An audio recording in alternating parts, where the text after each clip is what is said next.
শারদ প্রাতে বেজে উঠেছে আলোকমঞ্জিত, ধরণীর বহিরাকাশে অন্তরিত মেঘমালা, প্রকৃতির অন্তরাকাশে জাগরিত জ্যোতির্ময়ী জগন্মাতার আগমন বার্তা, আনন্দময়ী মহামায়ার পদধ্বনি অসীম ছন্দে বেজে উঠে রূপলোক ও রসলোকে আনে নবভাব মাধুরীর সঞ্জীবন। তাই আনন্দিতা শ্যামলী মাতৃকার চিন্ময়ীকে মৃন্ময়ীতে আবাহন। আজ চিৎশক্তি রূপিণী বিশ্বজননীর শারদশ্রী বিমণ্ডিতা প্রতিমা মন্দিরে মন্দিরে ধ্যান বোধিতা।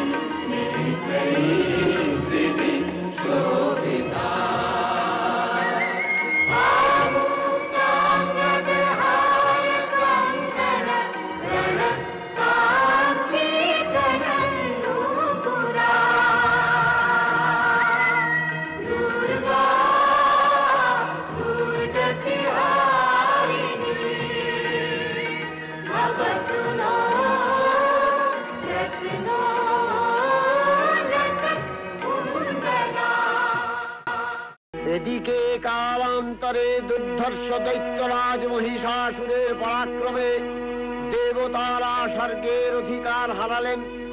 অসুরপতির অত্যাচারে দেবলোক বিষাদ ব্যথায় পরিম্লান হয়ে গেল। দেবগণ ব্রহ্মার শরণাপন্ন হলেন।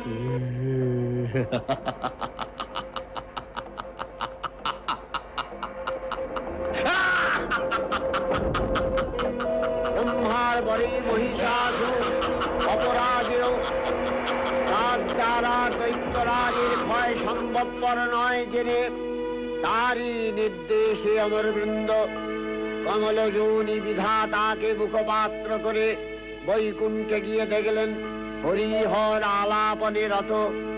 ব্রহ্মা সম্মুখে নিবেদন করলেন মহিষাসুরের দুর্বিষহ অত্যাচার কাহিনী। স্বর্গভ্রষ্ট দেবদাকুলের এই বার্তা শুনলেন তারা। শান্ত যোগীবর মহাদেবের সুগৌর মুখমণ্ডল ক্রোধে রক্ত জবার মতো রাঙাবরণ ধারণ করলে, আর শঙ্খ চক্র গদাবদ্ধধারী নারায়ণের আনন ভ্রুকুটি কুটির হয়ে উঠল। তখন মহাশক্তির আহ্বানে গগনে গগনে নিনাদিত হল মহাশঙ্খ। বিশ্বজোরি বিষ্ণু রুদ্রের বদন থেকে তেজ রাশি বিচ্ছুরিত হল। ব্রহ্মা ও দেবগণের আনন্দ থেকে তেজ নির্গত হল। এই পর্বত প্রমাণ জ্যোতিপুঞ্জ প্রজ্বলিত হুদাসনের ন্যায় দীপ্যমান কিরণে দিগমণ্ডল পূর্ণ করে দিলে। ওই তেজরশ্মি একত্র হয়ে পরমারূপবতী দিব্য শ্রীমূর্তি উৎপন্ন হল। সকল দেব দেবী মহাদেবীকে বরণ করলেন গীতি মাল্যে, সেবা করলেন রাগ চন্দনে। দেবী সজ্জিতা হলেন অপরূপ রণচণ্ডী মূর্তিতে। देवी निस्तार हेतु नमस्ते जगत्तारे त्रायि दुर्गे अपारे महादुस्तरे तियंत घोरे विपत्सागरे मज्जतां देहभाजां तमेकागतिर्देवी निस्तारणहुका नमस्ते जगत्तारिणि त्रायि दुर्गे नमश्चंडिके चंडदोर्दंडलीला। সকল দেবতা মহাদেবীকে নানা অলঙ্কারে অলঙ্কৃত ও বিবিধ প্রহরণে সুসজ্জিত করে অসুর বিজয় যাত্রায় যেতে প্রার্থনা করলেন। রণদুন্ধুবির ধ্বনিতে বিশ্ব সংসার নিনাদিত হতে লাগলো। যাত্রার পূর্বে সুরনর লোকবাসী সকলেই দশ প্রহরণ ধারিণী দশভুজা মহাশক্তিকে ধ্যান মন্ত্রে করলেন অভিবন্দনা।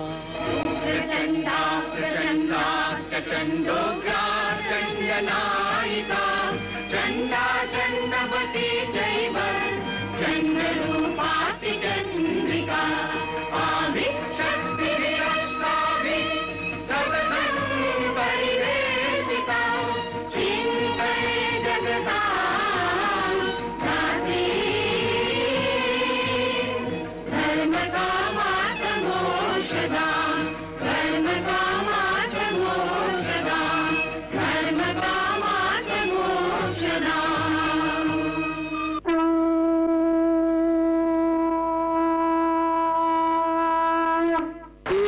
অষ্টাদশ ভুজা মূর্তি পরিগ্রহ করে শঙ্খে দিলেন ফুৎকার।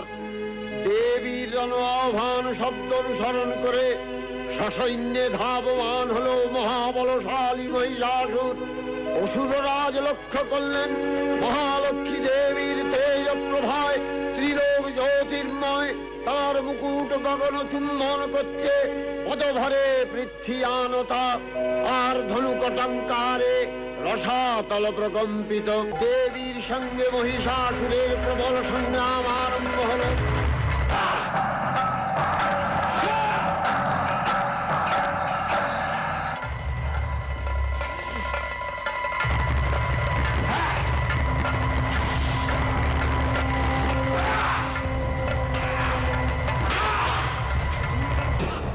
মহিষ থেকে হস্তি রূপ ধারণ করলেন। আবার সিংহরূপী দৈত্যের অনন্মত্ততা দেবী প্রশমিত করলেন। পুনরায় নয়ন বিমোহন পুরুষ বেশে আত্মপ্রকাশ করলে ওই ঐন্দ্রজালী। দেবীর রূঢ় প্রত্যাখ্যান পেয়ে আবার মহিষ মূর্তি গ্রহণ করলে। রণবাদ্য দিকে দিগন্তরে নিনাদিত। চতুরঙ্গ নিয়ে অসুরেশ্বর দেবীকে পরাজিত করবার মানসে উল্লসিত।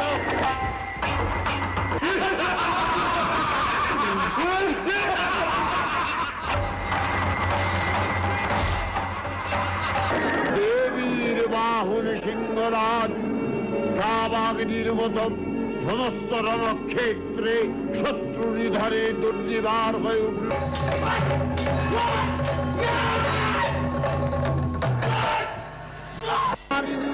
দেবী দুর্গা মধুপান করতে করতে মহিষাসুরকে সদম্ভে বললেন, কার্যকার্যস্খলনমূঢ় মধুয়াবৎপিবাম্যহম মায়াত্তৈ হতেত্রৈব গর্জিষ্যন্ত্যাসু দেবতা।